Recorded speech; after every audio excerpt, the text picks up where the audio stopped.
안녕하세요. 사연에 빠지다의 DJ 민영입니다. 오늘 사연자는 인생에서 가장 중요한 갈림길에서 고민이 많다는데요. 과연 어떤 사연인지 들어보겠습니다. 오늘도 두 가지 사연 준비되어 있는데요. 끝까지 들어주실 거죠? 그럼 오늘의 사연 바로 시작해볼게요. 구독과 좋아요도 꾹 눌러주세요. 안녕하세요. 저는 30대 여자입니다. 저는 아직 결혼을 안 한 미혼이에요. 사실 얼마 전까지만 해도 결혼 생각은 전혀 없었어요. 그런데 지금 만나는 남자친구를 만나고 나서는 생각이 바뀌었습니다. 사람이 참 착하고 다정다감해서 이 남자랑 일하면 결혼해서 평생 살 수도 있지 않을까라는 생각이 들더라고요. 사실 제가 성격이 좀 세요. 부모님 두 분 다 공부를 오래 하느라 결혼을 늦게 하셔서 저를 40이 넘어서 낳았거든요. 더군다나 외동딸이다 보니 어릴 때부터 공주처럼 자랐습니다.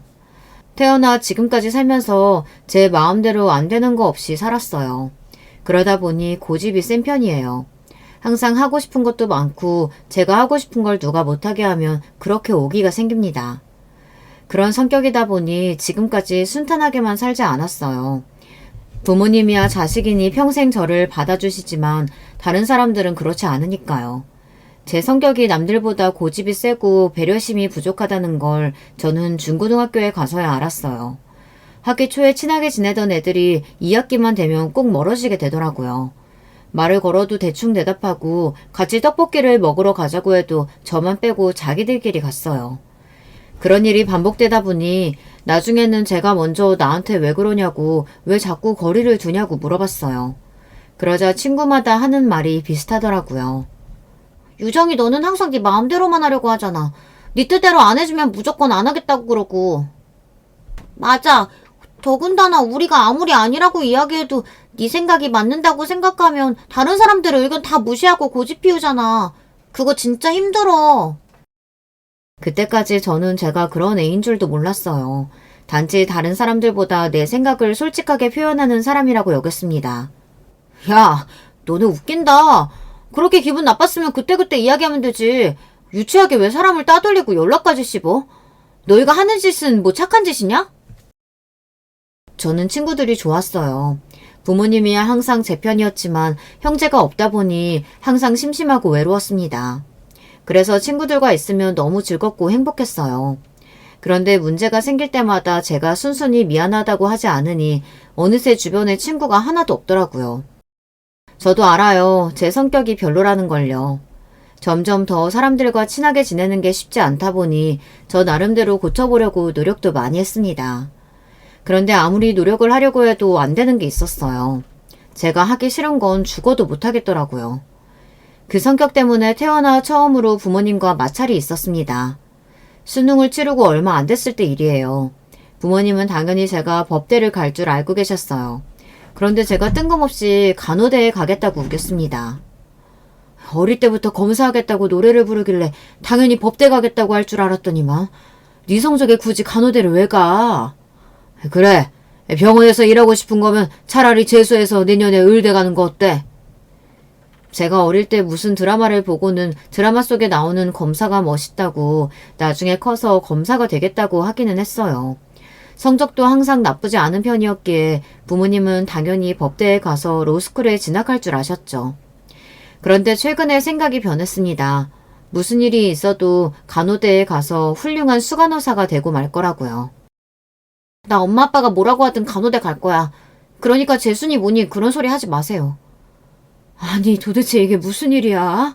내 딸이지만 너처럼 너밖에 모르는 애가 간호사를 어떻게 하겠다고 그래? 그래. 간호사는 누구보다 배려심 넘치고 희생정신이 투철한 사람이어야 해. 너 정말 자신 있어? 당연히 자신 있지. 나처럼 머리 좋은 애는 뭘 해도 잘하는 거 몰라? 나 무조건 수간호사까지 해내고 말 거니까 걱정하지 마세요. 저를 이렇게 고집불통으로 만든 건 오냐오냐 귀하게만 키워주신 부모님 탓인데도 이런 순간에는 또 제 편을 안 들어주시더라고요. 두 분 다 굉장히 이성적으로 저에게 간호사는 안 어울려도 너무 안 어울린다고 하셨어요. 하지만 저는 생각을 바꿀 마음이 전혀 없었습니다. 이미 제 미래는 간호사로 제가 결정했으니까요. 제가 몇 년 전 급성 맹장으로 병원에 입원한 적이 있었어요. 당시에도 반 친구들과 사이가 멀어져서 학교에 거의 혼자 다닐 때였습니다. 그런데 아침부터 아랫배가 슬슬 아프기 시작하더니 점심 먹으러 학교 식당으로 가는 길에 도저히 견딜 수 없어 그대로 쓰러지고 말았어요. 당시에 저는 항상 혼자 다닐 때라 바로 도와주는 친구가 없어서 한참을 그대로 방치되어 있었어요. 그러다가 지나가던 선생님들이 저를 발견해서 그대로 병원으로 보내졌습니다. 그때 급하게 맹장 수술을 받고 통증이 너무 심해서 병원에 일주일이나 입원했었는데요. 그때 저를 많이 도와주신 분이 병원 수간호사 선생님이었어요. 부모님 두 분 다 워낙 바쁘셔서 병원에 같이 있어 주실 수가 없었는데요. 그런 제가 안쓰러웠는지 수간호사 선생님이 제 병실에 자주 들러주셨어요. 일이 바쁘실 텐데도 자주 들러서 말도 걸어주고 산책도 같이 도와주고 하셨어요. 제가 병원밥 맛없다고 자꾸 안 먹으니까 밖에서 제가 먹을 만한 간식들을 사다가 몰래 가져다 주기도 하셨어요. 이거 되게 유명한 빵집에서 사온 거니까 한 번에 먹지 말고 천천히 여러 번에 나눠서 먹어. 또 먹고 싶으면 선생님한테 이야기하고. 와, 대박! 저 이 빵 너무 먹고 싶었는데 감사해요, 선생님. 병원에 있을 때 잠깐 만난 간호사 선생님이었는데도 지금까지 그때의 기억이 생생해요. 어린 제가 보기에도 그 수간호사 선생님은 환자에게 진심이라는 게 그대로 느껴졌거든요. 그때 나눈 대화가 너무 따뜻하고 좋았습니다. 물론 그 선생님이 저에게만 잘해주신 건 아니었어요. 항상 보면 다른 환자들이나 간호사 선생님들에게도 너무나 다정하고 친절하게 대하시더라고요. 그 모습이 너무 멋있어 보였고 닮고 싶다는 생각이 들었어요. 그때까지 한 번도 느껴보지 못했던 존경심이라는 감정이 느껴졌습니다. 학창시절 내내 나의 부족한 성격 탓에 친구들과 멀어지고 힘든 시기를 겪어서 그런지 어린 마음에 더 심하게 감명받아 나도 저 사람처럼 되고 싶다는 마음이 점점 더 커졌습니다. 물론 사람이 한순간에 그렇게 변할 수야 없겠지만 간호사로서의 전문 지식을 가지고 환자들을 친절하게 대하다 보면 저도 그 수간호사 선생님처럼 되지 않을까 기대했습니다. 100%로는 아니더라도 그 선생님의 반만이라도 닮아갔으면 좋겠다는 마음으로요. 제 고집이 워낙 세다는 걸 부모님께서도 알기도 하셨고 제가 또 변덕이 심하다는 걸 아시기 때문에 또 언제 마음이 바뀔지 모른다고 부모님은 단순하게 생각하셨어요. 그런데 저는 생각보다 잘 해냈습니다. 간호대학을 다니는 내내 수석을 한 번도 놓치지 않았어요.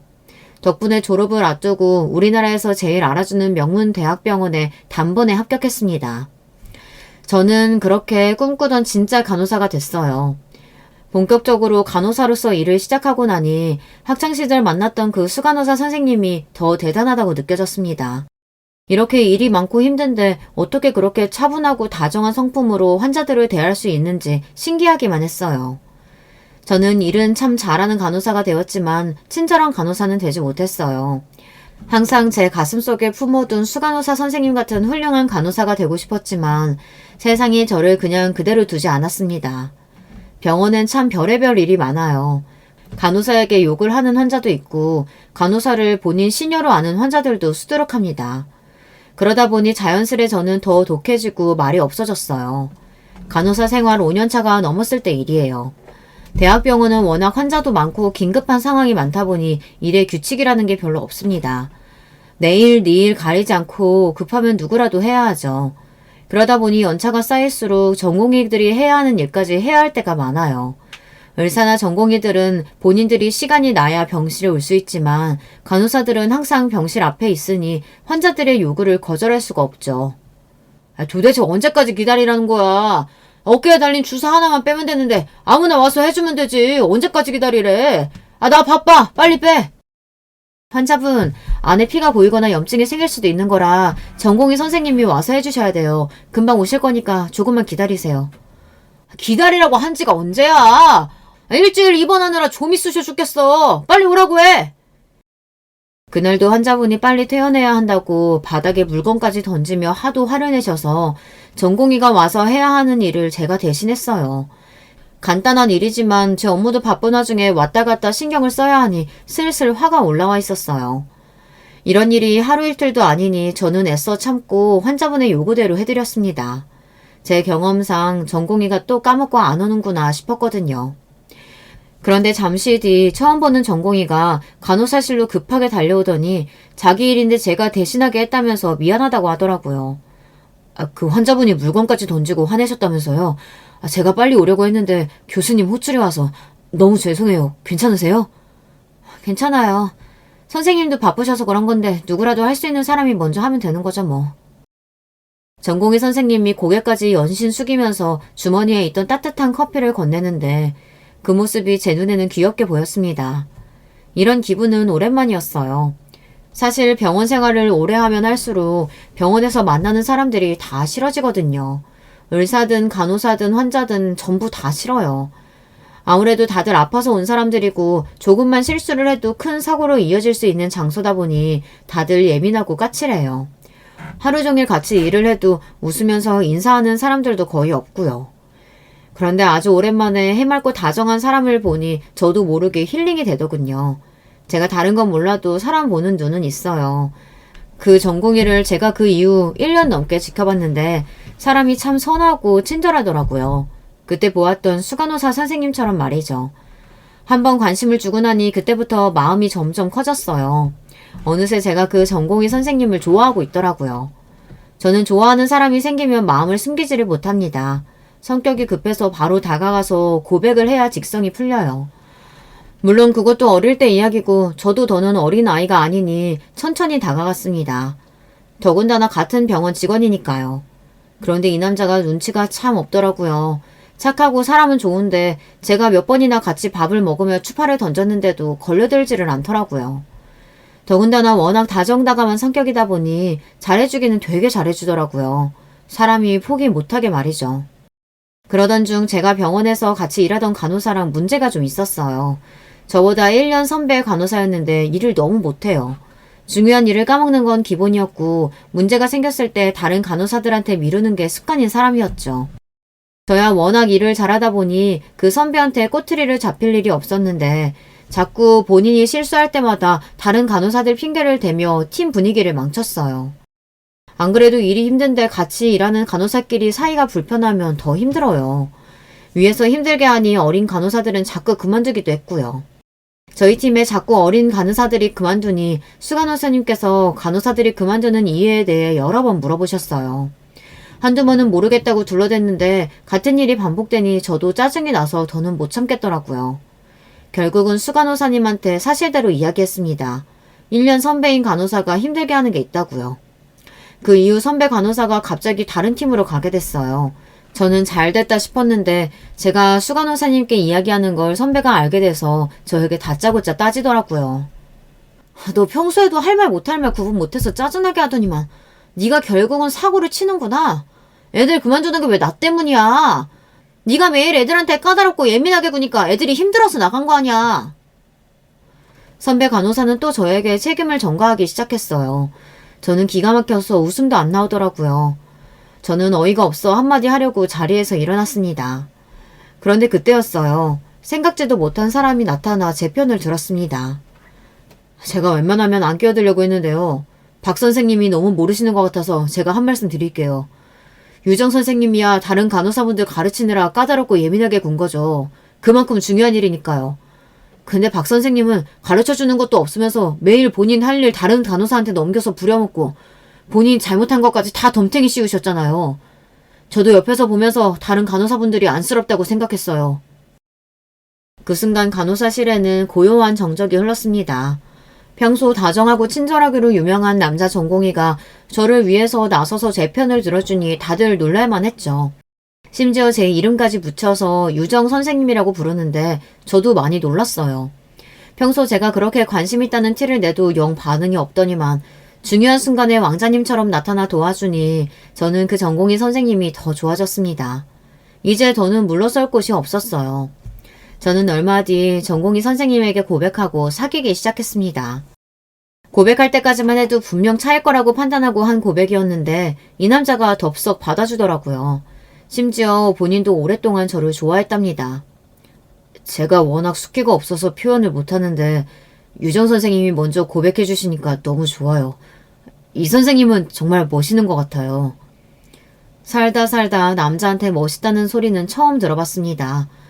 지금까지 제가 만나온 남자들은 다들 저에게 성격이 까칠하네, 자기밖에 모르네 이러면서 이기적이다고 했어요. 그래서 그런지 연애를 시작해도 반년 이상 해본 적이 없었죠. 그런데 이 남자친구와는 뭔가 달라도 너무 달랐습니다. 제가 뭘 해도 좋아해주고 응원해줬어요. 저는 대학병원 간호사에 남자친구는 전공의이다 보니 사실 둘 다 연애하기에는 좋은 조건이 아니에요. 둘 다 바빠서 만날 시간도 거의 없으니까요. 그런데 둘 다 병원에서 어떻게 생활하는지 뻔히 다 알아서 그런지 자연스레 서로 배려하고 이해해줬습니다. 이런 연애는 처음이었어요. 전 남자친구들은 제가 3교대라 너무 피곤하다고 바쁘다고 하면 딱딱 근무 시간 지켜가며 일하는데 뭐가 힘드냐고 했어요. 일반 직장인들은 야근에 출장에 출퇴근의 시간이 정해져 있어도 지키지 못한다고 더 힘들다고 투덜거렸어요. 그런데 지금의 남자친구는 본인도 거의 못 자고 일해서 힘들 텐데도 항상 저를 먼저 챙겨주었습니다. 제가 출근하는 시간, 퇴근하는 시간, 자는 시간 미리 확인해서 바쁜 시간은 피해서 연락하고 최대한 쉬는 날을 미리 맞춰서 데이트할 수 있게 시간을 맞췄죠. 남자친구가 먼저 저를 생각해주고 항상 배려해주다 보니 저도 자연스레 성격이 유순해졌어요. 남자친구를 만나는 동안은 화를 낼 일도 없고 고집을 피울 일도 전혀 없었죠. 남자친구는 저를 좋은 사람이 되게 만들어줬어요. 사실 다정하고 친절한 사람이 되기 위해 간호사가 됐는데도 어느새 더 까칠하고 예민해진 저를 보다 보면 마음이 안 좋을 때가 많았습니다. 환자들에게 치여서 힘들 때는 내가 왜 굳이 간호사가 돼서 이런 대접을 받고 고생을 하나 싶을 때도 많았습니다. 그래서 때려치우고 싶은 순간도 있었어요. 예전에 저라면 당연히 박차고 나갔을 거예요. 그런데 남자친구는 그럴 때마다 저에게 응원과 위로를 아끼지 않았습니다. 사실 나도 의사만 되면 모든 게 다 끝날 줄 알았는데 이렇게 힘들 줄 몰랐어. 그래서 매일 울면서 그만둬야 하나 고민했었는데 그때 자기를 만나게 된 거야. 또 할 일 까먹어서 교수님께 욕먹겠다 했던 순간 자기가 영웅처럼 나타나서 도와줬잖아. 거기다가 나한테 짜증낼 수도 있는 상황이었는데도 자기는 별일 아니라는 듯이 싫은 내색도 안 하고. 그때 내가 자기 보면서 저렇게 힘든데도 멋있게 일하는 사람이 있구나 싶어서 많이 배웠다니까. 남자친구의 말을 듣는데 저는 하마터면 눈물이 날 뻔했습니다. 누군가에게 제 모습이 멋있고 좋게 보였다는 게 이렇게 위로가 될 줄 몰랐어요. 지난 시간 동안 고생한 세월이 다 보상받는 느낌이었습니다. 예전에 제가 병원에서 만났던 수간호사님께 느꼈던 기분을 다른 사람이 저에게 느꼈다고 생각하니 너무 좋더라고요.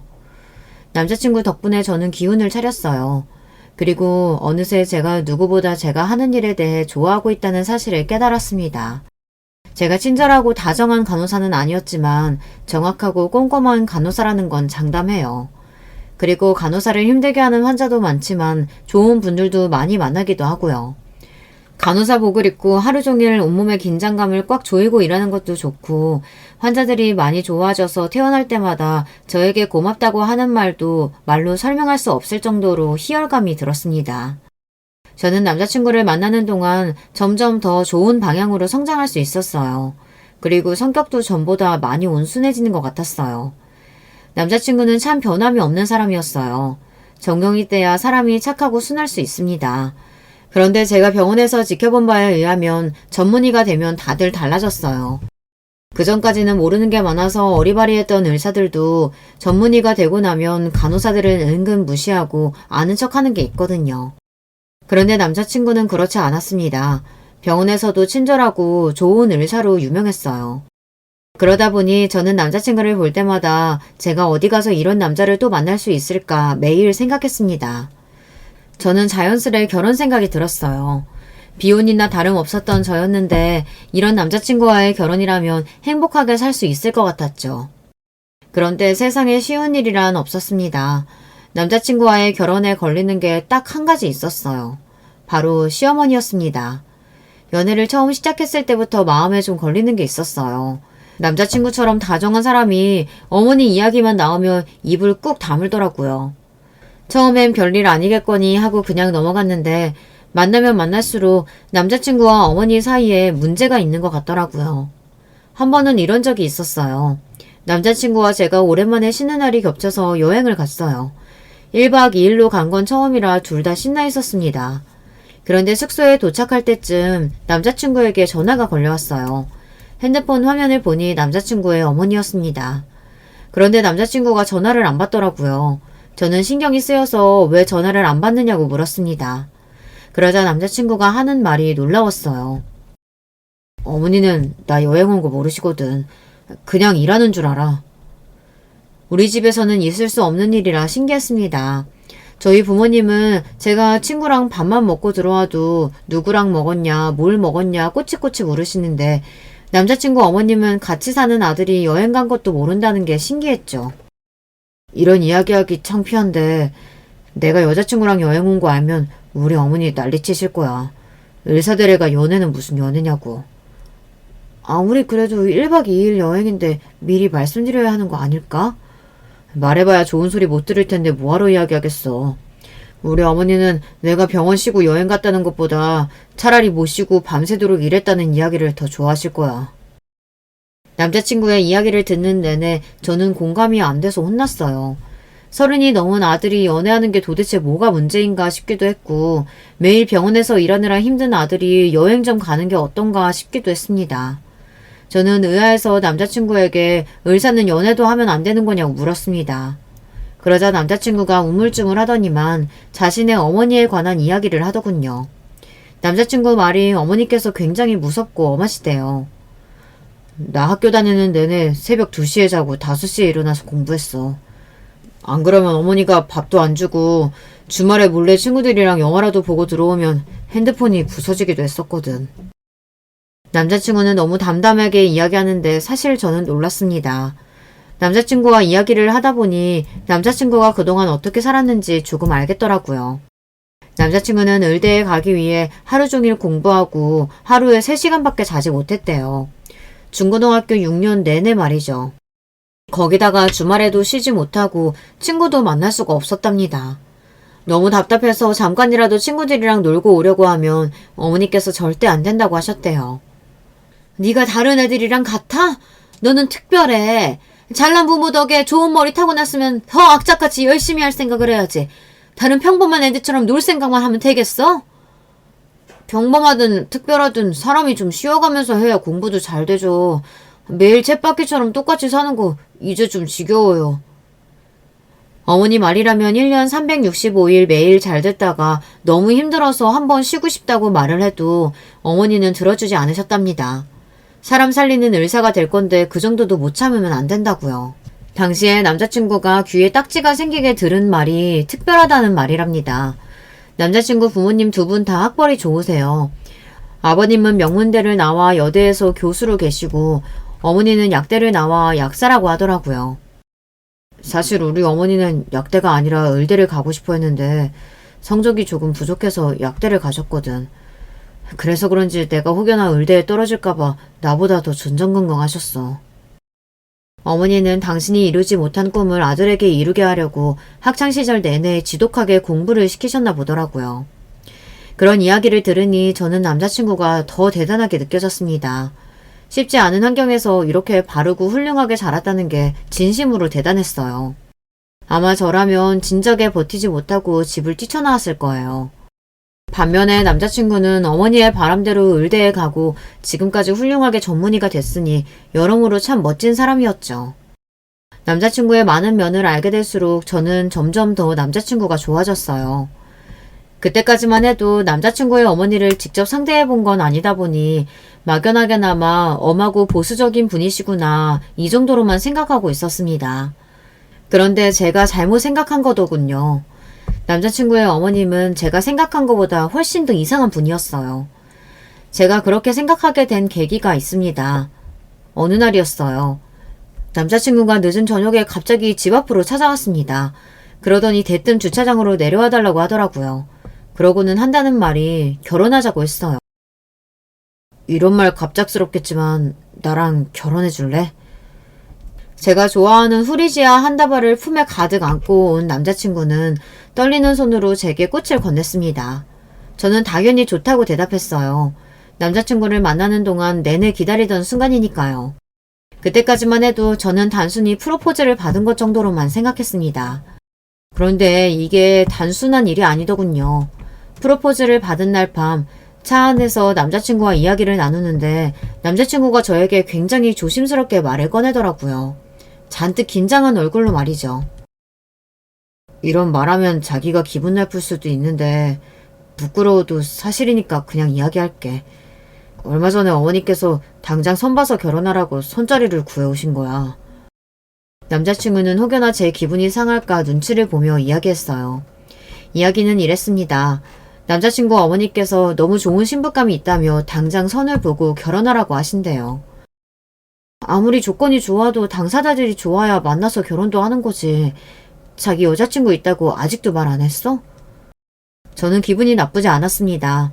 남자친구가 부모님께 아직 제 이야기를 안 했다는 건 진작 알고 있었기 때문에 모르셔서 그럴 수도 있다고 생각했어요. 그래서 여자친구 있다고도 이야기하고 지금 만나는 여자친구랑 결혼하고 싶다고도 말씀드렸어. 남자친구는 그래서 급하게 제게 프로포즈를 한 겁니다. 급한 마음에 이미 벌써 부모님께 결혼할 사람이 있다고 이야기한 상태라 저를 부모님께 소개하고 싶다네요. 저는 내심 기분이 좋았어요. 저야 남자친구를 만나는 내내 결혼 생각을 했었지만 남자친구는 그동안 한 번도 먼저 결혼 이야기를 하지 않아 나랑 결혼할 생각이 없는 건가 걱정이 되기도 했었거든요. 그런데 제가 결혼을 너무 쉽게 생각했나 봐요. 제가 남자친구 부모님께 인사를 드리러 가겠다고 남자친구에게 이야기를 했는데도 그 뒤로 말이 없더라고요. 저는 한번 이야기가 나왔으니 아무래도 신경이 쓰여서 언제 갈까 남자친구에게 물었습니다. 그런데 제 말에도 남자친구가 우물쭈물 말이 없더라고요. 그래서 저는 아직 부모님께 제대로 말씀을 안 드렸나 싶어 더 묻지 않았습니다. 제가 너무 결혼에 목매는 것처럼 보이는 건 저도 싫어서요. 그러던 중 남자친구에게 실망스러운 사건이 생기고 말았어요. 2년 가까이 연애하는 동안 한 번도 남자친구에게 사소하게라도 서운하거나 화가 난 적이 없었는데 그날 2년치를 한 번에 몰아서 화가 나게 했더라고요. 글쎄 남자친구가 저 몰래 어머니께서 소개했다던 그 여자를 만났더군요. 그것도 다른 사람 입을 통해 듣고야 말았어요. 제가 주말에 시댁 행사 있어서 신라호텔 갔었거든요. 그런데 거기서 오준호 선생님 딱 봤지 뭐예요? 되게 어리고 예쁜 여자랑 선보는 것 같더라고요. 분위기가 아주 딱딱하고 불편해 보이는 게 딱 선이었어요. 오준호 선생님 정도면 뭐 어리고 예쁜 여자 만날 수 있지. 이러다가 오준호쌤 조만간 청첩장 돌리는 거 아니에요? 병원 사람들은 신이 나서 떠들었습니다. 그 와중에 저는 화가 나고 짜증나도 티를 낼 수가 없었어요. 저와 남자친구가 연애한다는 걸 병원 식구들은 아무도 모르다 보니 제가 여기서 티를 낼 수가 없었죠.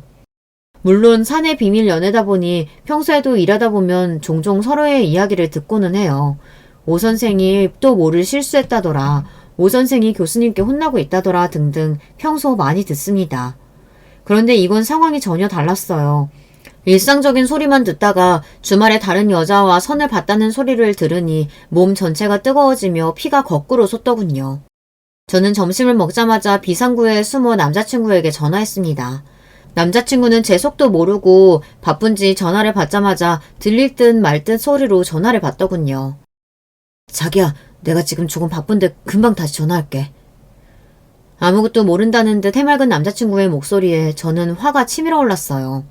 그래서 저도 모르게 흥분해버리고 말았어요. 너만 바빠? 나도 바빠. 바쁜 와중에 화가 나서 도저히 일을 할 수가 없어서 전화한 거야. 너 주말에 선 봤다며? 내가 모를 줄 알았어? 남자친구에게만은 절대 보여주고 싶지 않았던 모습인데 결국은 제 진짜 모습을 남자친구에게 보이고 말았습니다. 남자친구가 저보다 한 살 나이가 어리기 때문에 절대 남자친구에게 야라고 부르지 않았어요. 그런데 결국은 내지르고 말았습니다. 하지만 그렇다고 해서 이건 그냥 좋게 넘어가 줄 수 있는 문제가 아니었어요. 그날 저녁 퇴근한 이후 남자친구는 저를 만나 애써 그날 일에 대해 변명했습니다.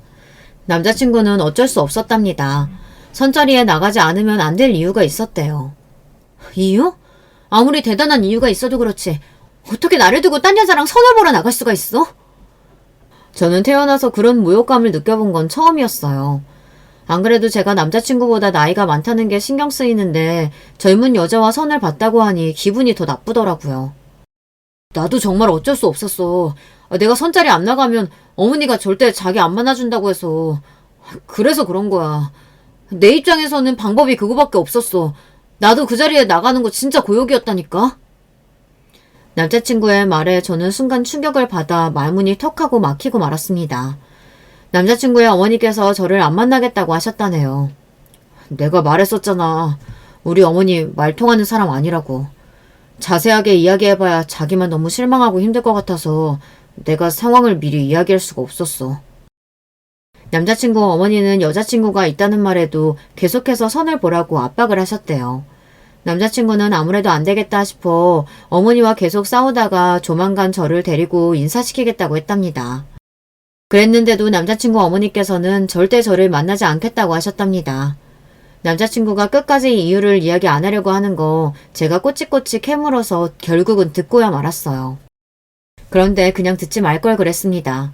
막상 듣고 나니 마음이 좋지가 않더군요. 남자친구 어머니는 제가 나이가 많은 것도 싫고 직업이 간호사라는 것도 싫다고 절대 이 결혼은 허락할 생각이 없다고 하셨답니다. 남자친구가 너무 아깝다고요. 사람 초라해지는 거 한순간이더군요. 남자친구는 혹시나 제가 상처를 입었을까봐 연신 본인 어머니가 이상한 거라고 속상해하지 말라고 이야기했지만 이미 어머니의 생각을 제가 들은 이상 그 전으로 돌아갈 수는 없었어요. 그런 이야기까지 듣고 나니 저는 태어나 처음으로 위축된다는 느낌을 처음 느껴봤습니다. 이 정도로 자존감이 떨어지고 우울해지는 기분은 낯설고 힘들게 만들었어요. 안 되겠다. 우리 그냥 정면 승부하는 게 낫겠어. 어머니께 인사드리러 가자. 어머니께서 나를 안 만나봐서 그렇지 나 보면 분명 좋아하실 거야.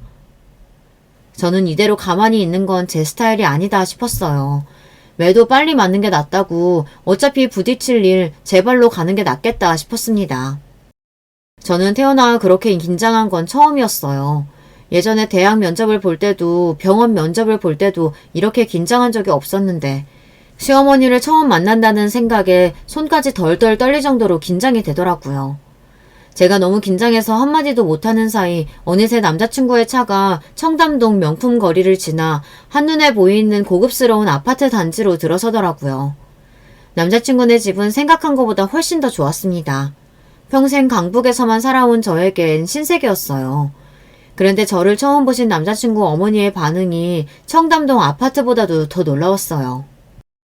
내가 안목이 좀 까다로운 편이라 사람 딱 보면 아는데 아휴 아무리 뜯어봐도 마음에 드는 구석이 하나도 없네. 저는 순간 제 두 귀를 의심했습니다. 저와 남자친구가 자리에 앉자마자 인상을 팍 구기시면서 저에게 마음에 안 든다고 돌직구를 날리시더라고요. 어머니, 제가 분명히 말씀드렸잖아요. 제가 결혼하고 싶은 여자친구라고요.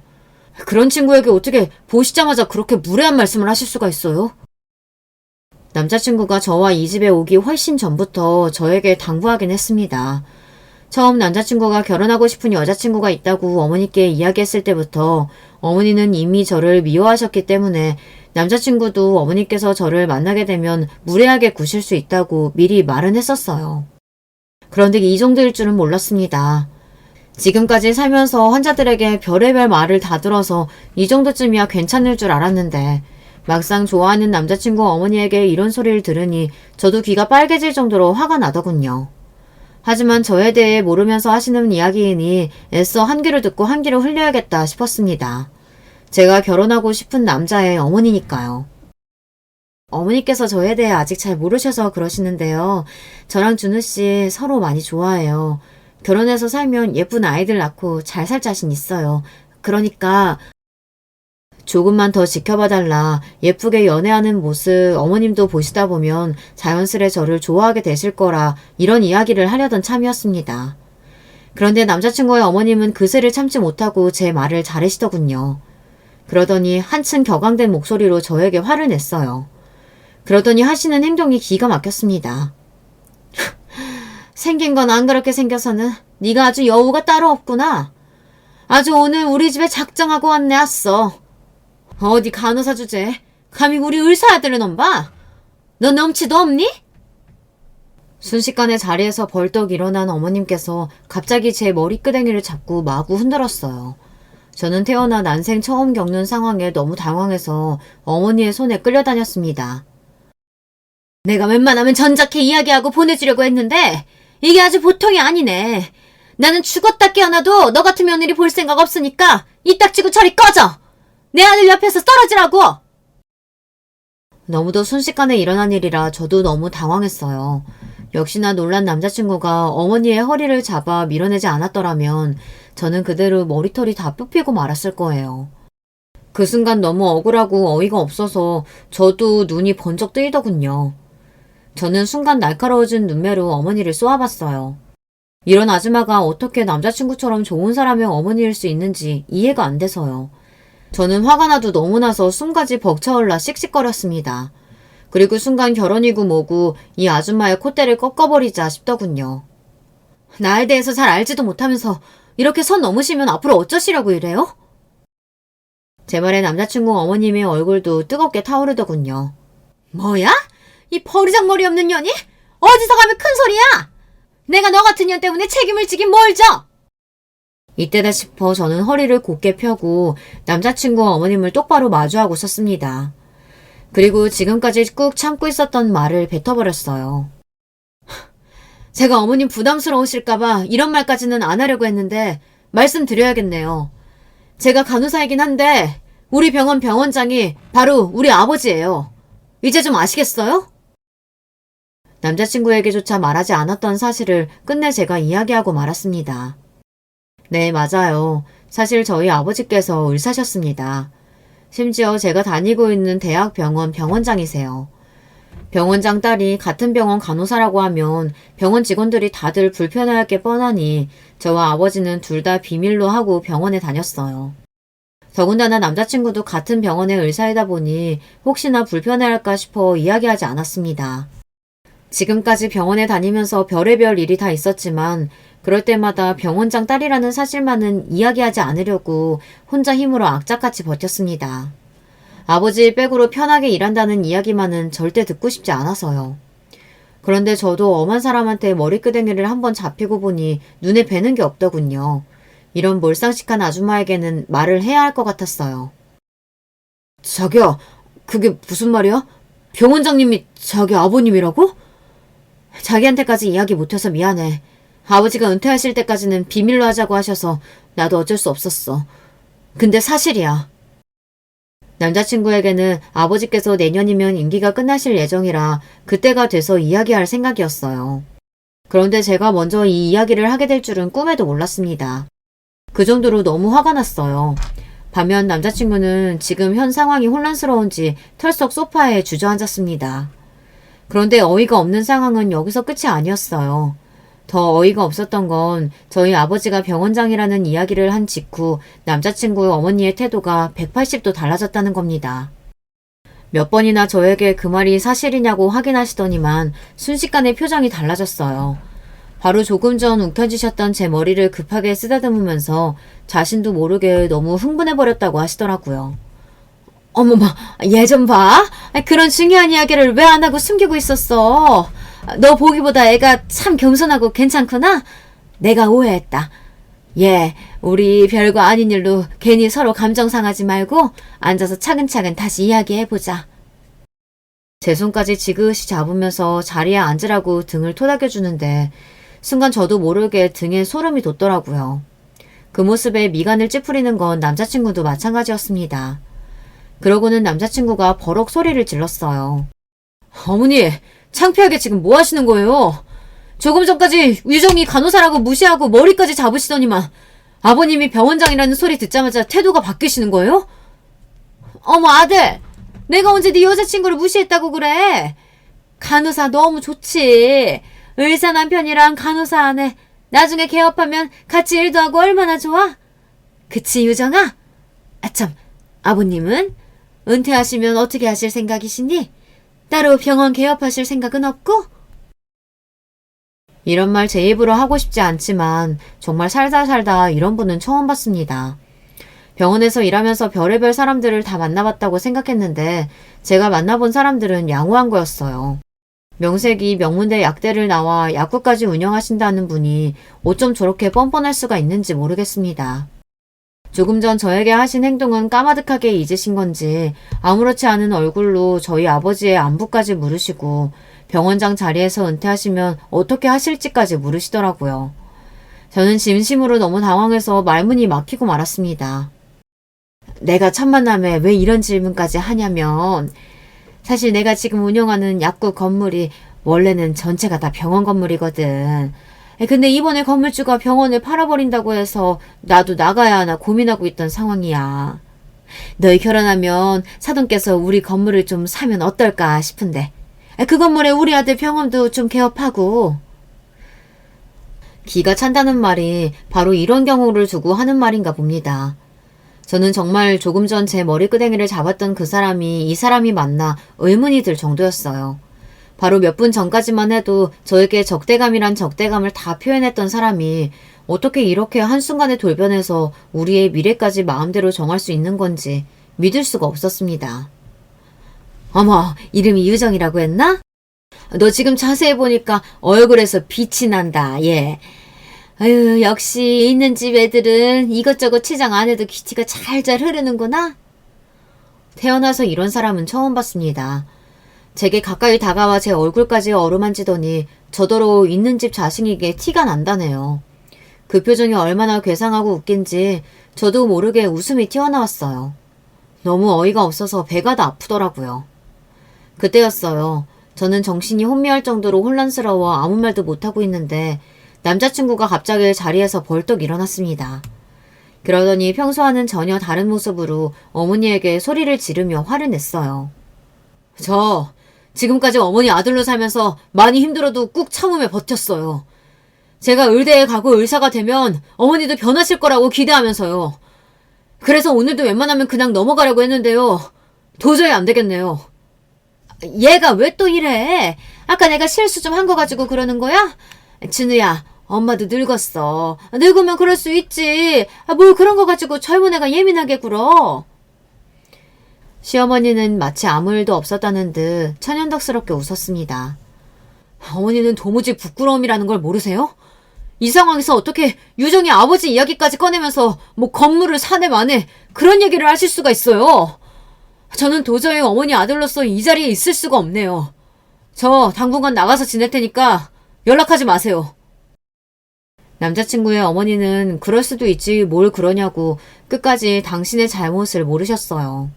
오히려 남자친구에게 예민하다고 구박하셨습니다. 그러자 남자친구는 눈물까지 글썽거리며 소리를 지르며 울먹이더니 결국은 저를 데리고 집을 나와버렸습니다. 우리 어머니지만 정말 말이 안 통해. 자기 다친 데는 없어? 나도 어머니가 저렇게까지 나오실 줄은 몰랐어. 정말 미안해. 나 같아도 절대 나 같은 남자랑은 결혼하기 싫을 것 같아. 남자친구는 저를 집으로 데려다주는 길에 잔뜩 일그러진 얼굴로 시무룩해져서는 저에게 사과부터 했습니다. 저는 오히려 그런 남자친구가 걱정돼서 어디서 지내려고 그러냐고 물었어요. 남자친구는 당분간 병원 숙소에서 지낸다고 하더라고요. 집엔 죽어도 들어가기 싫다고요. 그날 밤 집에 돌아와 저는 한참을 뒤척이다 잠들지 못했어요. 너무 고민이 많아서요. 속이 답답해서 거실에 혼자 앉아 멍하니 생각을 하고 있는데 그런 저를 발견한 아버지께서 무슨 일이냐고 물으셨습니다. 남자친구네 집에 갔다 온다고 하더니만 왜 이렇게 시무룩해 있어?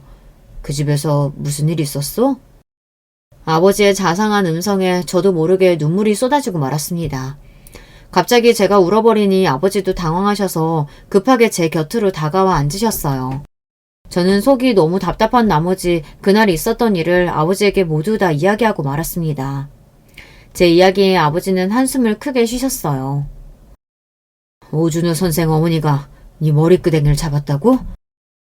아휴, 세상에. 어디 그런 몰상식한 옆에 내가 다 있어. 아버지는 이야기를 다 들으시고는 너무 속상해하셨어요. 제가 남자친구네 집에 가서 그런 말도 안 되는 대접을 받았으니 당연했죠. 뭘 고민해?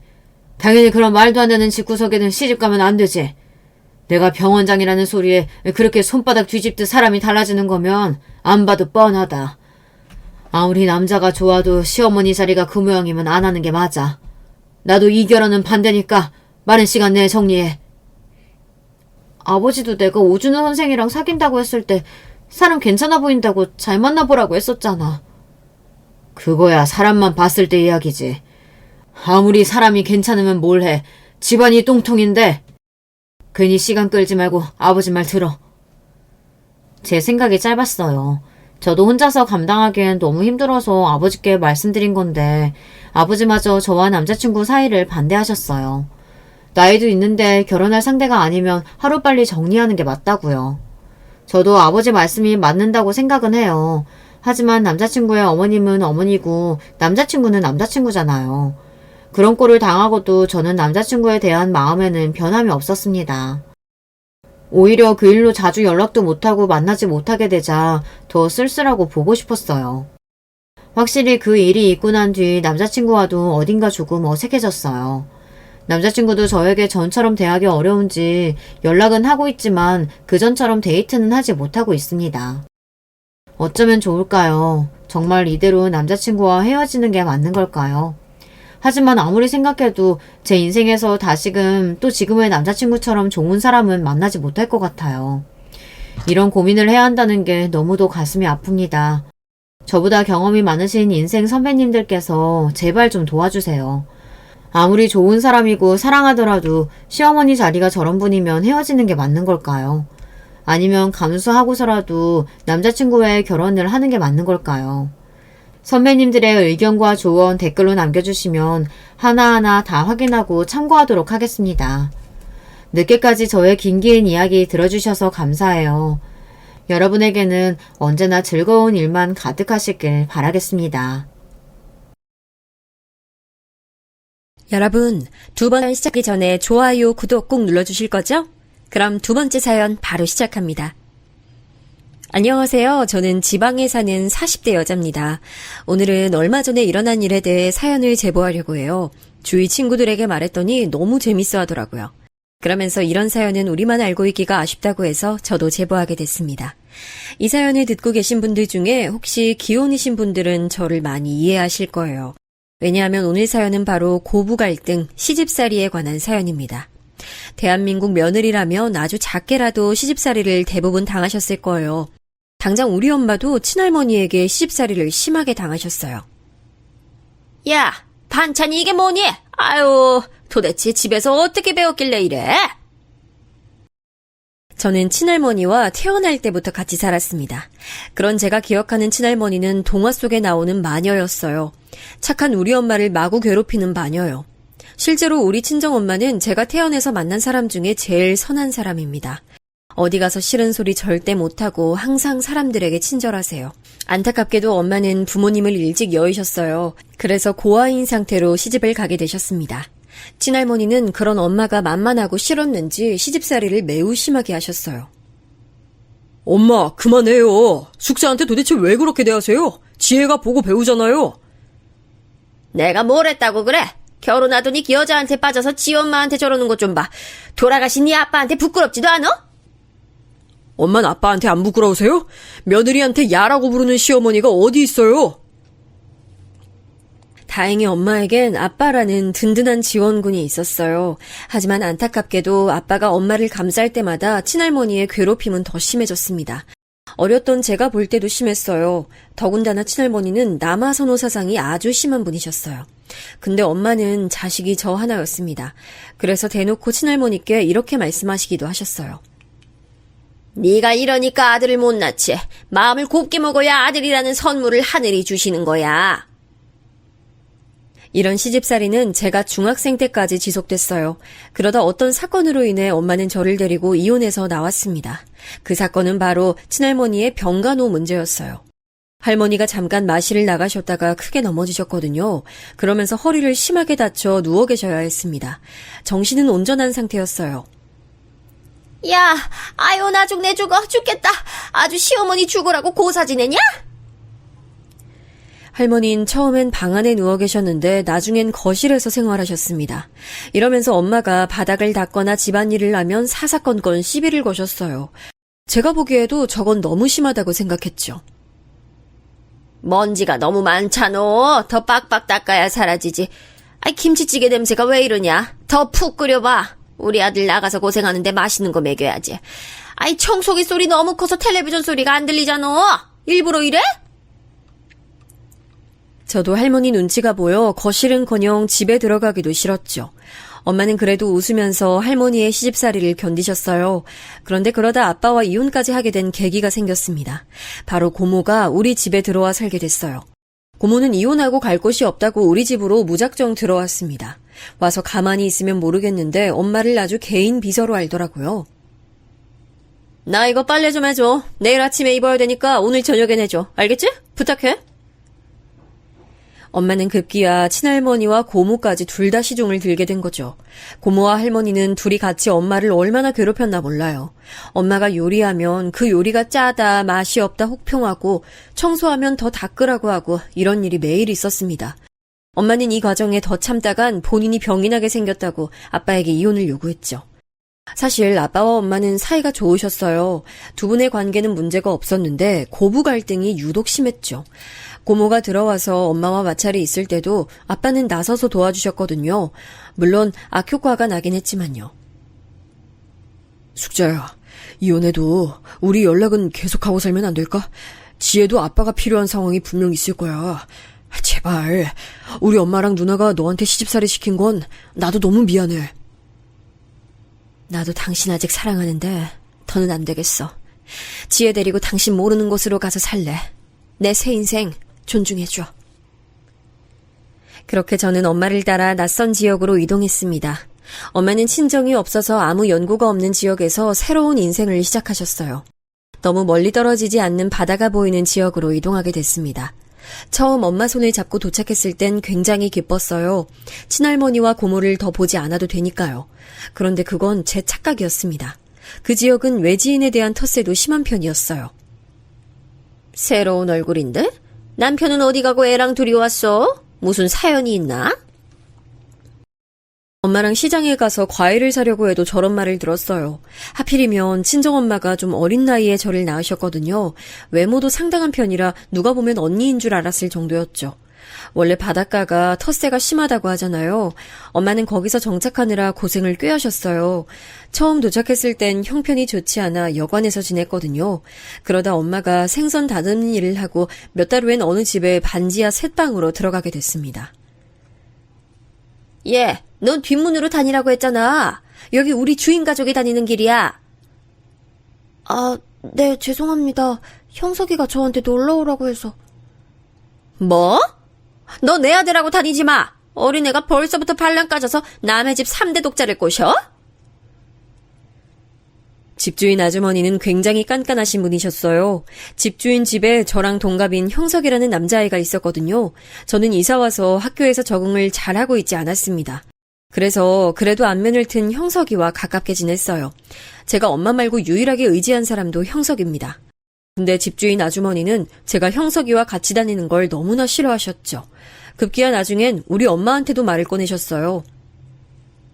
내가 사정이 딱해서 받아줬는데 그렇다고 딸이 우리 집 아들하고 친하게 지내라는 말은 아니었어요. 네? 알아들었죠? 아유, 네, 죄송합니다. 제가 지혜한테 말할게요. 저는 엄마가 저렇게 집주인 아주머니에게 죄송하다고 하는 상황이 너무 싫었어요. 그래서 그 뒤로 형석이가 말을 걸어도 모른 척했죠. 지혜야, 왜 자꾸 나 무시해? 우리 엄마 때문에 그런 거야? 형석아, 네가 그러면 나 불편해. 우리 엄마 몰래 놀면 되잖아. 나 피하지 마. 형석이는 제가 피할수록 제게 다가왔어요. 하지만 저는 제가 형석이와 가깝게 지내면 우리 엄마가 불편한 상황이 오니까 같이 얘기하기가 싫었습니다. 그렇게 학창시절 내내 형석이를 피했어요. 말을 걸려고 하면 아예 등을 돌리고 도망가곤 했죠. 아예 고등학교는 집하고 멀리 떨어진 여고로 진학하기까지 했어요. 다른 집으로 이사가고 싶어도 형석이네 집이 제일 월세가 저렴했어요. 돈이 없어서 다른 곳으로 갈 수도 없었죠. 그렇게 저는 성인이 됐는데 대학에 가진 않았습니다. 당장 돈이 없어서 공부는 꿈도 꾸지 못했고 공부도 못했어요. 가정 형편이 안 좋으니 사교육을 받을 수도 없었고 냉정하게 제가 공부에 재능이 있지도 않았습니다.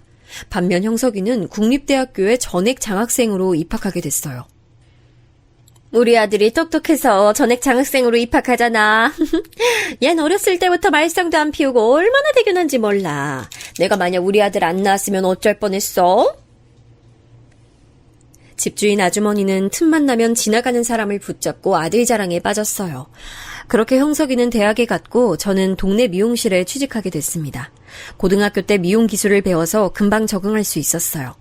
엄마는 시장에서 생선 다듬는 일을 계속하셨습니다. 엄마도 저도 돈을 버니까 이제는 남의 집 새빵살이가 아니고 우리 집을 구할 수 있었어요.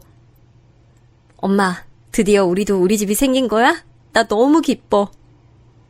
우리 지혜가 성인 되자마자 취직해서 그렇지. 이제 결혼만 하면 딱이다. 무슨 결혼이야. 나 엄마랑 평생 살 거야. 내가 엄마 끝까지 책임질 거야. 실제로 저는 결혼 생각은 전혀 없었어요. 엄마가 중학생이었던 저를 책임졌던 것처럼 저도 엄마를 끝까지 책임지려고 했죠. 성인이 되고 제 인생엔 조금씩 변화가 찾아왔습니다. 일단 제일 중요한 일부터 말씀드리면 아빠가 저를 찾아오셨어요. 어서 오세요. 아빠. 지혜야, 우리 지혜 맞구나. 내가 얼마나 찾았는지 몰라. 아빠는 제가 일하는 미용실에 찾아오셨습니다. 아빠 얘기를 들어보니 엄마를 괴롭혔던 할머니는 이미 돌아가셨더라고요. 아빠는 저와 엄마가 떠난 후 많이 힘들어하셨대요. 아빠, 여기 어떻게 알고 온 거야? 그럼 이제 엄마랑 다시 같이 살 거야? 몇 년을 찾았는지 몰라. 예전에 엄마가 바다가 보이는 곳에서 살고 싶다고 했었거든. 그래서 시간이 나면 이 지역을 계속 왔어. 그러다 묻꿈으로 여기까지 왔지. 그런데 지혜야, 아빠가 나중에 돈 많이 벌면 그때 엄마 앞에 나타나고 싶어. 그러니까 아빠 왔다는 사실 비밀로 해줘. 아빠는 엄마에게 모습을 드러내는 걸 꺼리셨어요. 엄마가 당신과 살 때 고생만 한 것 같다고 나중에 손에 많은 것을 들고 나타날 때까지 기다려달라고 하셨죠. 저는 할머니와 고모한테는 나쁜 기억만 있었는데 아빠는 좋은 기억만 있었거든요. 아빠는 우리 엄마와 저한테 최고의 남편이자 아빠였어요. 그래서 아빠의 의견을 존중해줬습니다. 그렇게 아빠는 제 얼굴만 보고 바로 다시 가셨고 종종 저를 보러 오셨습니다. 저도 끝까지 엄마한테 모른 척했죠. 그리고 저는 형석이와의 연애를 시작하게 됐습니다. 제가 형석이를 피해 다녔다고 했잖아요. 성인이 되고 형석이가 대학에 가며 저한테 적극적으로 들이대기 시작했어요. 미용실 앞까지 매일같이 찾아왔고 저를 집까지 데려다 줬습니다. 간식도 자주 사오고 남자임이 필요할 때도 자기 일처럼 도와줬어요. 그런 모습을 보고 저도 마음이 점차 열려 사귀게 됐죠. 그리고 우리가 자주 붙어 다니기 시작하자 집주인 아주머니는 미용실까지 찾아오셨어요. 어려울 때 도와줬더니 은혜를 이렇게 갚어? 어떻게 다른 사람도 아니고 네가 우리 아들을 꼬셔? 우리 아들은 똑똑한 집안 좋은 사람하고 결혼해야 돼. 자꾸 미용실에 찾아와서 저러니 원장님과 손님들 눈치가 보였습니다. 실제로 원장님은 제게 직접적으로 말씀하시기도 하셨어요. 지혜야, 손님들한테 말이 많이 나온다. 물론 형석이가 우리 가게 힘들 때 도와줬던 건 맞는데 내가 곤란하네. 네, 제가 더 찾아오지 말라고 할게요. 죄송해요. 집주인 아주머니는 이 좁은 동네에서 막강한 영향력을 가지고 있었어요. 워낙 집에 돈도 있었고 발이 넓었거든요. 모르는 사람이 없을 정도라 눈엣가시가 되면 얼마나 힘든지 저도 알고 있었습니다. 몰려다니는 아줌마 무리가 있었는데 입김이 장난 아니었거든요. 실제로 제가 학교 다닐 때도 학교에 얼마나 찾아왔던지 선생님들이 한두 번 곤란해하신 게 아니었죠. 여기서 계속 살 거면 제가 피하는 게 맞다 생각했어요. 그런데 원래 하지 말라면 더 하고 싶은 게 사람 심리잖아요. 형석이와 저는 집주인 아주머니를 포함해 동네 사람들 몰래 만나기 시작했습니다. 일부러 다른 동네에 가서 만나기도 하고 밤늦게 보기도 했죠. 그리고 그렇게 시간이 지나고 저는 인생에서 가장 큰 사건이 발생하게 됐어요. 네? 뭐라고요? 선생님 다시 봐주세요. 그럴 리가 없어요. 말도 안 돼. 다시 봐도 맞아요. 지금 임신 4개월이에요. 왜 지금까지 안 왔어요? 이 정도면 임신 증상 있었을 텐데. 아무튼 4개월 맞아요. 제가 원래 몸이 좋지 않아 생리를 건너뛰는 일이 많았거든요. 그리고 임신 초기 증상도 그냥 피곤해서 그런 줄 알았어요. 그때 당시 미용실도 바빠서 단순히 체력 문제인 줄 알았죠. 너무 놀란 마음에 엄마한테 말도 못하고 바로 형석이에게 말했습니다. 지혜야, 결혼하자. 난 우리 아기 절대 못 지워. 내가 책임질게. 마침 나도 이제 곧 졸업하니까 우리 같이 살자. 우리만 좋다고 될 게 아니잖아. 어른들 반대는 어떡해?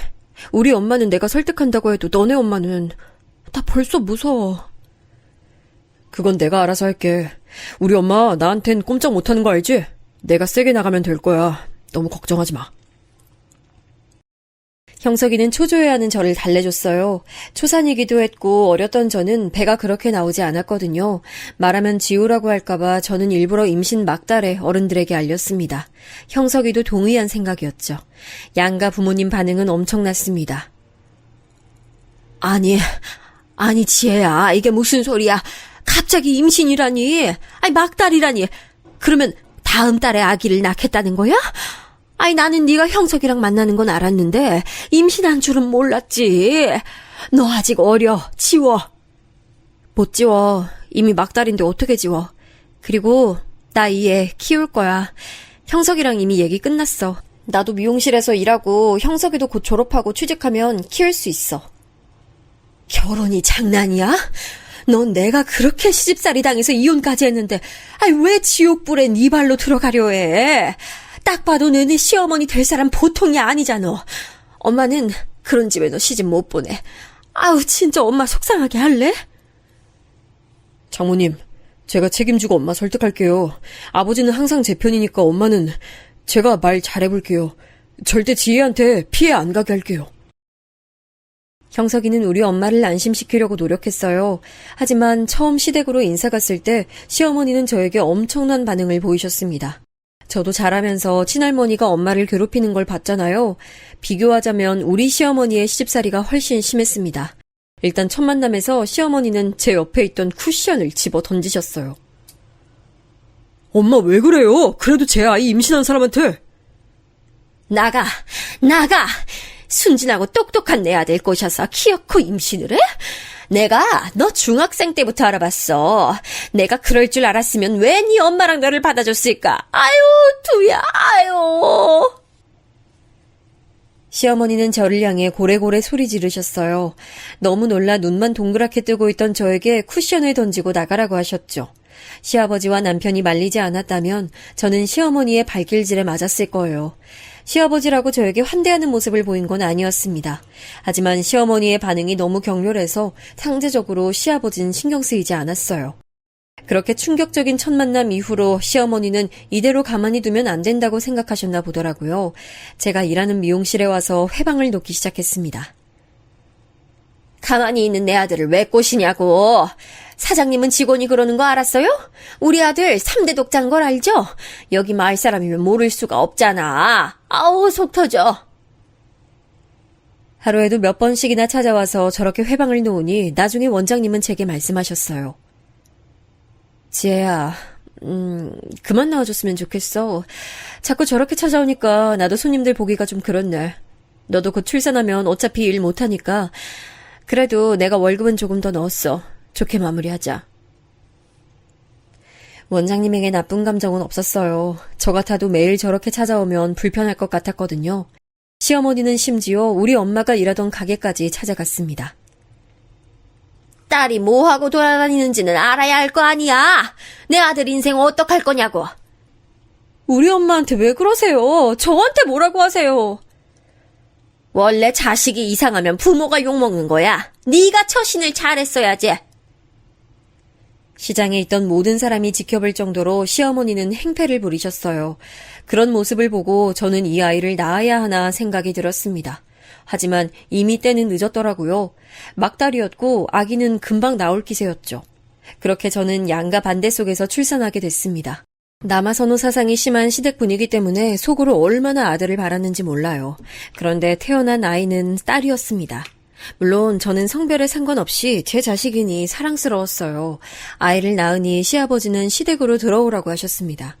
시어머니는 끝까지 반대했지만 시아버지가 들어오라고 하니 별 수 없었죠. 그리고 제 시집살이가 시작됐습니다.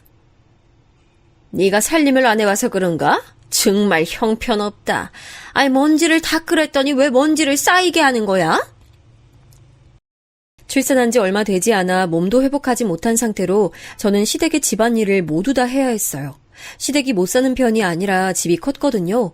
2층 집이었는데 그 집을 다 제가 청소해야 했죠. 엄마랑 단칸방에 살던 때는 청소라고 할 게 딱히 없었거든요. 그냥 쓰레기를 제때 버리고 청소기 밀면 끝이었어요. 근데 시댁 집안일은 끝이 없었습니다. 뭐 하나 끝나면 다른 게 기다리고 있었어요. 사실 집안일만 하라고 하면 할 수는 있었는데 문제는 저는 갓 출산한 상태였고 그런 저를 시어머니가 매일 감시하고 있었다는 거예요. 너 아까 2층 바닥 쓸었니? 내가 지금 갔다 왔는데 너무 더러워. 빨리 가서 청소해.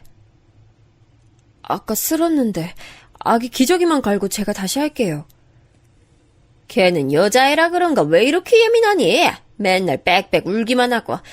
아유, 우리 아들은 어려서부터 참 순했는데 그런 거 보면 너 닮았나 보다. 시어머니는 저한테만 그러는 게 아니고 우리 딸도 싫어하셨어요.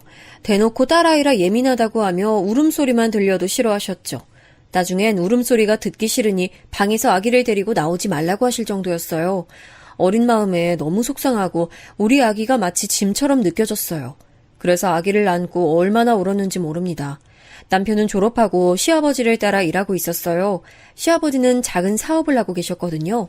그 사업을 물려받겠다고 열심히 일을 배우고 있었죠. 그래서 너무 바빴습니다. 저는 결국 시어머니와 단둘이 집에 있는 날이 많았어요. 제가 더 힘들었던 건 시어머니와 말이 너무 많다는 점이었습니다. 저는 종일 시어머니의 친구들 뒷담화를 들어야 했어요. 친구들뿐만 아니고 저는 얼굴도 모르는 본인의 지인들과 친척들 욕을 매일같이 들어야 했죠. 그래서 내가 뭐라고 했는지 알아?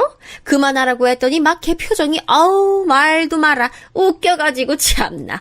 아이 그리고 다른 애는 걔가 남편하고 이혼했는데 남편이 지를 찾아온다고 그러던데 야, 얘 좀 더 닦어. 그렇지. 소파에 드러누워 텔레비전을 보며 바닥을 닦는 저한테 자꾸 말을 거셨어요. 저는 등 뒤에는 아기가 엎혀있고 시선을 들면 시어머니가 있었습니다. 방에서 조금 쉬려고 하면 시어머니는 귀신같이 저를 부르셨어요. 예, 시장 가게 나와라. 장바구니 챙기고 어서 나와. 시어머니는 밖에 나가는 것도 좋아하셨는데 시장에 갈 땐 꼭 저를 데리고 다니셨어요. 시장에 가서도 아는 사람이 워낙 많으니 가게마다 멈춰서 대화하셨습니다. 그러니 저는 너무 그 상황들이 힘들었어요. 아기는 뒤에서 보채고 시어머니는 계속 멈추니까 중간에서 너무 난처했습니다. 또 시어머니는 절대 짐을 들지 않으셨어요. 그래서 제 손에는 과일부터 생선, 고기 등 온갖 것이 다 들려 있었죠. 시장에 다녀오면 몸살이 나서 견딜 수가 없었습니다. 원래 여자들은 남자들이 식사하고 먹는 거야. 넌 며느리니까 이따 시아버지랑 남편 출근하면 그때 먹어. 새벽같이 일어나서 제가 요리해서 아침을 차려도 저는 마지막에 먹어야 했어요. 아침을 차리기 전에 시어머니는 기미상궁처럼 제 요리를 하나씩 다 맛보셨습니다. 너는 멸치를 왜 이렇게 볶니? 아유, 단맛이 전혀 없잖아. 물려 터 넣어. 아우, 짜! 너 미각이 어떻게 된 거 아니야? 아이, 계란말이 옆에 터졌잖아. 이걸 시아버지 입에 넣고 싶어? 잔소리가 어찌나 심한지 나중엔 요리하기 전부터 머리가 아프더라고요. 종일 옆에서 잔소리와 남의 뒷담화를 듣는 건 절대 쉬운 일이 아닙니다. 또 제가 힘들었던 건 바로 김장이에요. 여러분은 김장을 직접 하시나요? 저는 저때 사건으로 인해 아직도 김치는 사 먹을 정도로 김장에 대한 트라우마가 있습니다. 시어머니는 시댁이 큰 집이라는 이유로 김장을 100포기를 하셨어요. 문제는 본인은 아무것도 하지 않고 저를 시키셨습니다. 하나부터 10까지 제가 모든 것을 다 해야 했어요. 시장에 가서 배추를 사고 그 배추를 절이고 속을 만들고 넣는 것까지 제가 다 책임져야 했죠. 예, 거기 속 안 채워졌다. 그건 너무 많어. 좀 덜어. 아우, 넌 무슨 애가 중간을 몰라. 아, 그래, 그런 식으로. 차라리 김장을 100포기를 시킬 거면 그냥 저를 가만히 냅뒀으면 좋겠더라고요. 시어머니는 자기는 배추 하나도 속을 넣지 않으면서 시키기만 하셨어요. 아이는 옆에서 칭얼거리고 시어머니는 잔소리하고 하루도 편할 날이 없었습니다. 하지만 이런 것도 제가 엄마를 자주 볼 수 있었으면 괜찮았을 거예요. 시어머니는 심지어 제가 우리 엄마를 보러 가는 것도 좋아하지 않았습니다. 어머니, 저 아영이랑 엄마 보러 다녀올게요. 저녁 먹기 전에 들어올 거예요. 또 나가? 그저께 보러 다녀왔잖아. 출가 외인이라는 말 못 들었어? 아, 엄마가 무릎이 아프다고 하셔서요. 병원만 같이 갔다가 금방 올게요. 저번엔 어깨가 아프다더니 계속 아픈 곳이 생기네. 그거 돈 다 우리 아들이 버는 돈 아니야? 죄송해요. 진짜 금방 다녀와서 저녁 준비할게요. 제가 출산하고 시댁에서 살며 미용실 그만뒀잖아요. 그래서 실질적인 소득이 전혀 없었어요. 시어머니는 자기 심기를 거슬리게 하면 항상 경제적인 얘기를 하셨죠. 엄마가 실제로 저 때 몸이 안 좋으셨거든요. 계속 생선 다듬는 일을 하며 몸 쓰는 일을 하시니 몸이 버티질 못했어요. 결국 일하던 가게에서도 그만두게 됐습니다. 시어머니가 찾아가도 눈 하나 깜빡하지 않던 엄마는 몸이 따라주지 않자 그만두셨어요. 가게에서 계속 쭈그려 앉아있느라 많이 힘들어 하셨거든요. 병원에 갔더니 무릎도 발목도 어깨도 성한 곳이 없다고 하셨죠. 그래서 딸이고 제가 하나밖에 없는 자식이라 엄마를 많이 챙겼거든요. 그게 시어머니 눈에는 안 좋아 보였죠. 속상했지만 제가 할 수 있는 게 없어서 더 속상했습니다. 그렇게 시간이 지나고 저는 아이를 한 명도 낳게 됐어요. 이번엔 드디어 아들이 태어났습니다. 저에게 관심이 없던 시아버지도 아들을 낳자 눈에 띄게 좋아하셨어요. 아이고, 우리 예쁜 장손. 우리 손자 낳아줘서 고맙다. 수고했어. 문제는 시어머니였습니다. 시어머니도 남아선호 사상이 매우 심해서 우리 아들은 예뻐하셨어요. 문제는 차별이었죠. 저는 첫째한테 되게 미안한 마음을 가지고 있었거든요. 어린 나이에 낳아 뭣도 모르게 키우기도 했고 제가 시댁에 막 시집와서 해준 것도 전혀 없었거든요. 아이가 보채면 가끔은 저도 너무 힘들어서 달래주지도 못했죠. 그래서 첫째는 또래에 비해 많이 성숙한 편이었어요. 그리고 아이가 원래 더 잘 알잖아요. 할머니가 자기를 좋아하지 않는다는 건 딸은 이미 알고 있었어요. 그 상태에서 아들이 태어났고 시어머니의 차별이 눈에 대놓고 보이니 저는 딸이 눈에 계속 밟혔습니다. 진영아, 우리 손자, 아유, 예뻐라. 이리 와서 과자 먹어. 할미가 우리 진영이 먹으라고 특별히 주문해서 사왔어. 이거 미국에서 건너온 과자야. 진영아, 누나랑 같이 먹자. 아영아, 이리 와. 아니야, 과자 하나밖에 없으니까 진영이만 먹어야 돼. 너는 저리 가서 사과 먹어. 아까 냉장고 보니까 있던데. 애들이 둘인데 한 명만 챙겨주시면 어떡해요. 다른 것도 아니고 먹는 거잖아요. 이런 식으로 자꾸 먹는 걸로 차별하니 제가 너무 속상하더라고요. 같이 살지 않으면 제가 어떻게 중재라도 할 텐데 시부모님을 모시고 사니까 한계가 있었습니다. 딸에게 제가 아무리 몰래 잘해줘도 시어머니가 대놓고 저러니 딸은 날이 갈수록 속상해했죠. 우리 장손 생일에는 할머니가 한우 사줄게. 벌써 식당도 예약했어. 한우요? 어머니, 그렇게까지 안 하셔도 돼요. 저번에 아영이 생일 땐 집에서 간단히 했잖아요. 아이들도 이제 어느 정도 컸으니까 집에서 케이크 사다가 간단하게 해요. 무슨 말을 하는 거야, 우리 장손인데. 할미가 알아서 할 테니까 우리 진영이는 친구들 초대할 생각만 해. 알겠지? 심지어 딸과 아들의 생일 때도 시어머니는 너무 태도가 달랐어요. 딸의 생일은 기억하지도 못했는데 아들 생일 때는 크게 파티를 열었거든요.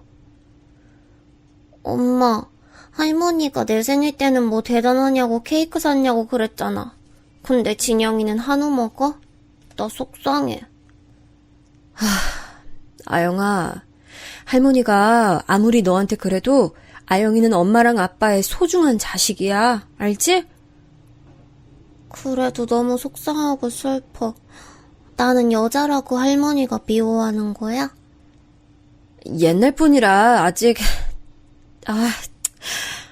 우리 딸이 속상해하니까 엄마도 속상하다.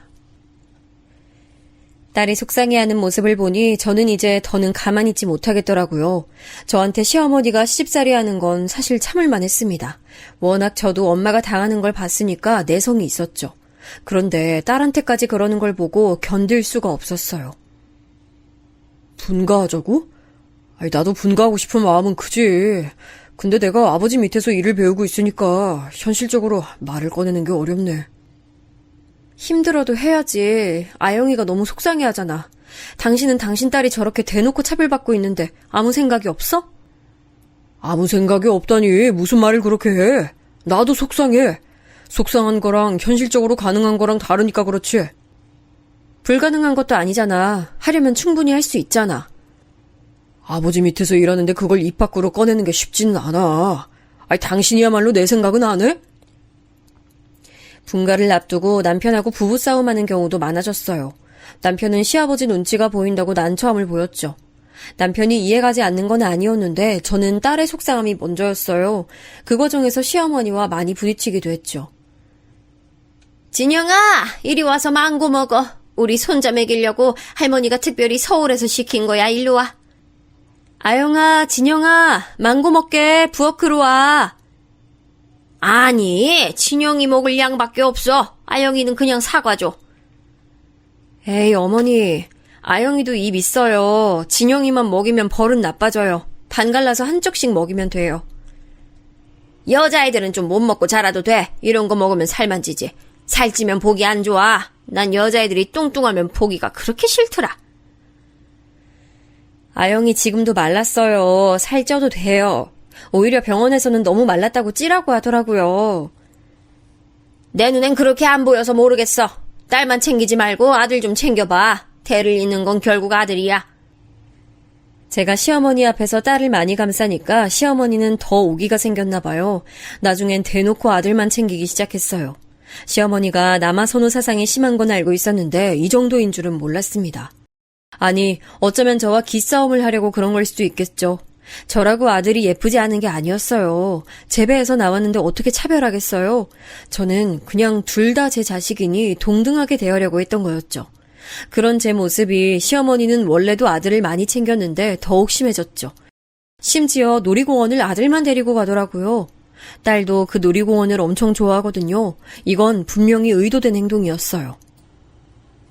어머니, 아무리 그래도 진영이만 데리고 가시면 어떡해요. 아영이도 데리고 가주셔야죠.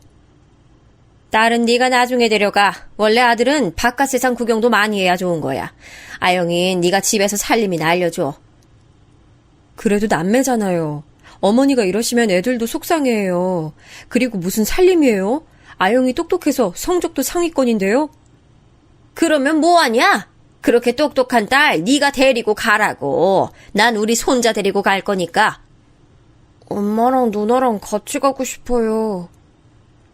진영이도 그러잖아요. 어머님 괜히 혼자 그러시니까 가족 분위기도 이상하죠. 제발 그만하세요.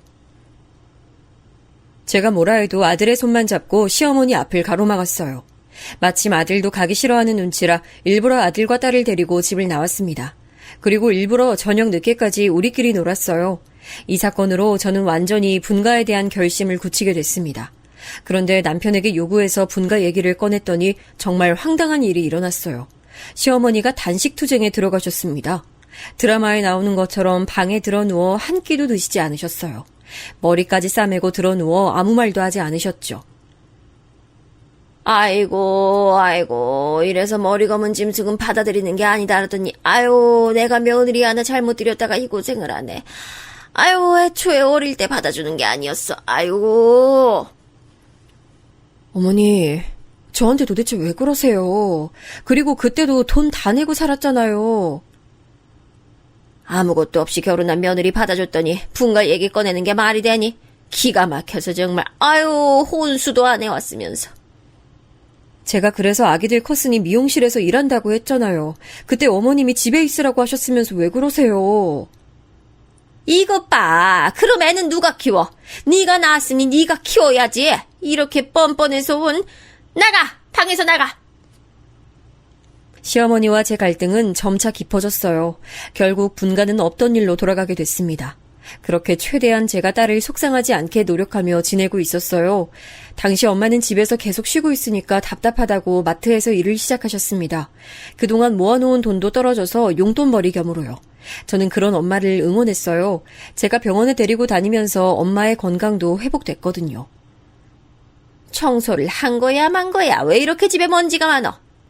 아까 제가 아침 먹고 청소기 돌린 거 보셨잖아요. 2층까지 제가 혼자 다 청소했어요. 너무 대충 돌린 거 아니야? 바닥에 먼지가 가득이잖아. 걸레로 닦았어? 화장실은 청소했어? 어머니, 저 지금 빨래하고 있으니까 이거 다 하고 할게요. 아침부터 요리하고 청소하고 정신이 없네요. 이따 아이들 학원도 데려가야 돼요. 한 번 할 때 제대로 하는 법을 배워. 어째 너는 신혼 때부터 변하지를 않니? 그러면 어머님이 저 대신 해주세요. 어머님 청소 잘하시잖아요. 저는 아이들 챙기랴 집안일 하랴 너무 정신이 하나도 없어요. 너 지금 시애미한테 집안일 시키는 거야? 시어머니와의 갈등은 날이 갈수록 심해졌어요. 저도 시간이 지나며 신혼 때처럼 꾹꾹 참는 거에서 대꾸를 어느 정도 하니까 거기에 대해 시어머니도 불만이셨죠. 아들과 딸에 대한 차별도 심해져서 저는 진지하게 이혼까지 생각했습니다. 시어머니는 제가 참지 않자 심지어 우리 엄마를 찾아가기까지 했습니다. 사실 처음엔 저도 시어머니가 그러고 있는지 몰랐어요. 그런데 첫째 친구 엄마가 저에게 말해주더라고요. 아영이 엄마, 요즘 시어머니가 마트에 많이 보이더라. 원래 시장만 가던 양반이 무슨 일이래? 마트? 그게 무슨 말이에요? 우리 시어머니는 시장에 아는 분 많아서 주로 거기 가시는데? 왜? 자기 엄마 마트에서 일하시잖아. 두 분이 붙어있던데? 난 그래서 사돈 길이 친하나 했어. 저는 이 말을 듣고 도대체 무슨 말인가 싶었죠. 당장 엄마에게 전화를 걸어 확인해봤더니 기가 막히더라고요. 엄마, 무슨 말이야? 시어머니가 마트에 가? 그냥 오셔서 말 걸고 하셔. 그렇게 신경 안 쓰이니까 너무 걱정하지 마. 만약에 무슨 행패 부리거나 하면 당장 말해. 알겠지? 알겠어. 엄마 생각해줘서 진짜 고마워. 시어머니에게 대놓고 티를 내진 않았어요. 왜냐하면 말하는 순간 또 싸움이 일어날 게 뻔했거든요. 어쩐지 시어머니가 저한테 엄마에 관한 얘기를 안 한다 싶었더니 이런 일이 있었던 거였죠.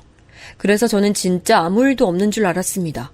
근데 완전한 제 착각이라는 것을 나중에 알게 됐어요. 그 사건이 오늘 사연의 핵심인데요. 제가 그날따라 아이들이 과자를 먹고 싶다고 보채더라고요. 평소에 몸이 안 좋아서 과자를 많이 먹이는 편은 아닌데 유독 보채길래 둘을 데리고 마트에 갔습니다. 야채나 고기를 사러 갈 때 저는 시장을 이용하지 않고 마트로 갔었어요. 엄마의 얼굴을 한 번이라도 더 보려고요. 그날도 그래서 아이들 과자도 사고 장도 볼 겸 마트로 발길을 향했습니다. 고를 것을 다 고르고 마트 계산대로 향했더니 글쎄 시어머니가 거기 있더라고요. 일부러 아는 척을 하지 않고 조용히 엄마 곁으로 향했는데 깜짝 놀랐습니다. 시어머니가 엄마한테 진상짓을 하고 있었어요. 사돈 할인 부탁해요. 나 많이 오는 거 알잖아. 아유, 제가 저번에 할인은 안 된다고 말씀드렸잖아요. 이러시면 제가 곤란해요.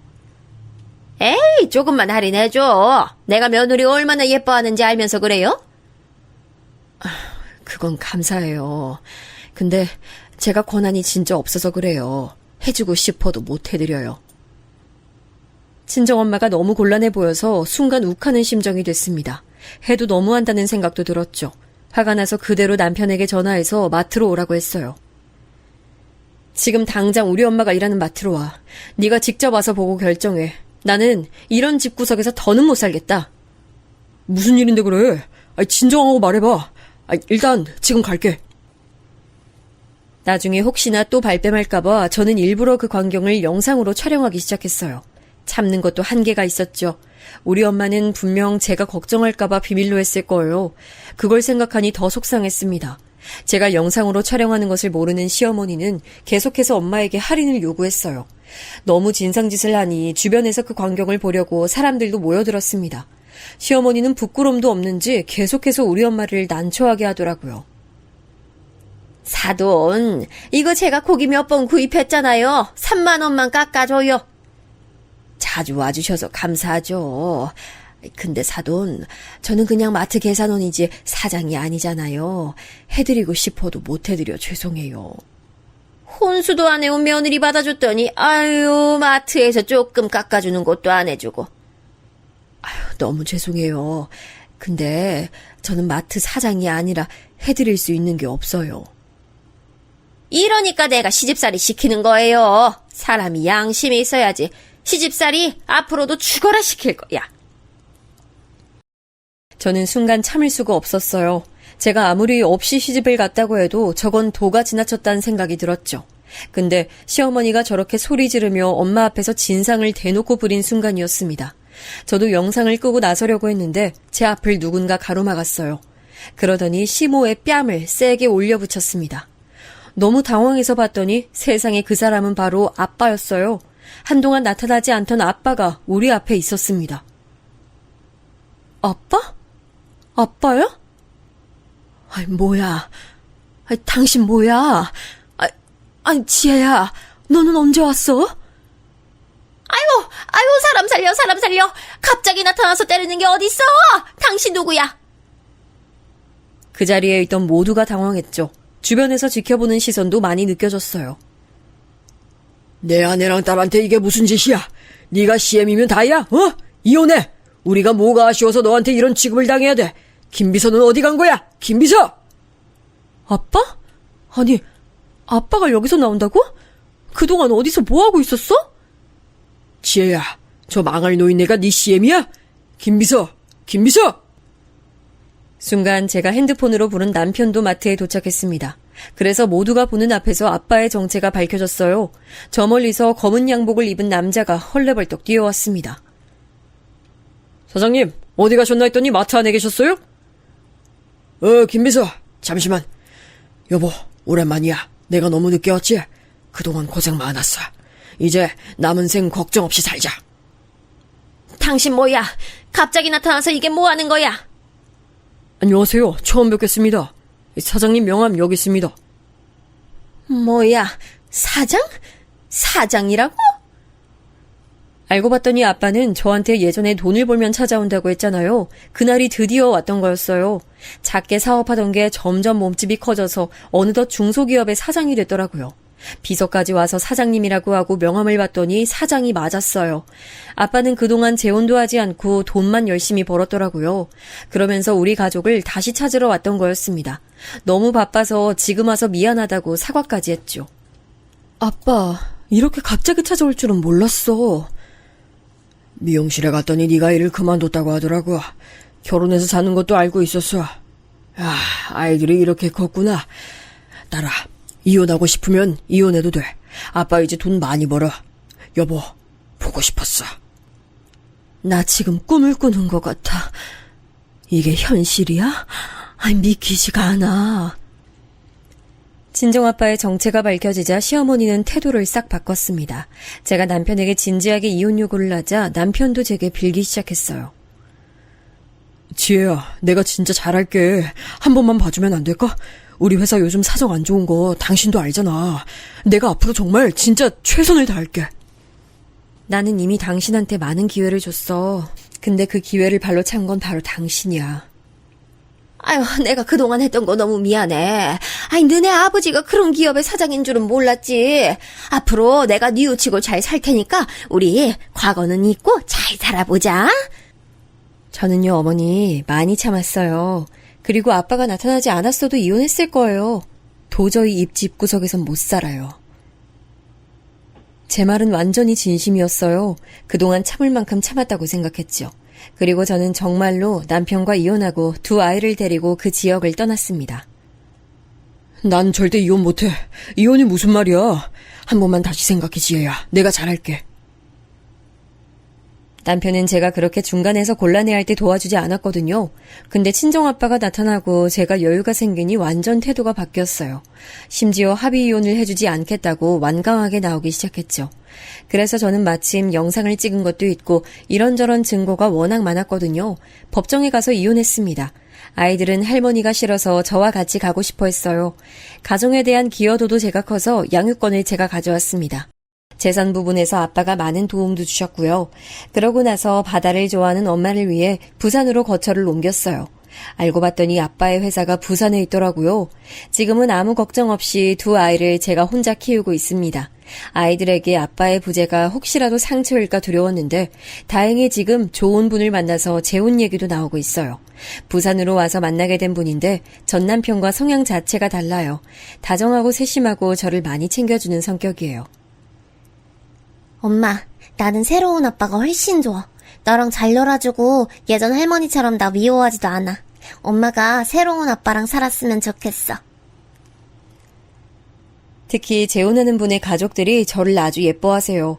무엇보다 우리 딸이 더 상처받지 않고 살아서 그것만으로도 만족입니다. 여기까지가 제 사연인데요. 예전 남편과 시댁은 이제 시간이 어느 정도 지나서 기억에서 잊혀졌어요. 예전엔 생각하면 그 시절이 고통스러워 힘들었거든요. 근데 이렇게 속 시원하게 뵙고 나면 마음이 아주 편해져서 좋습니다.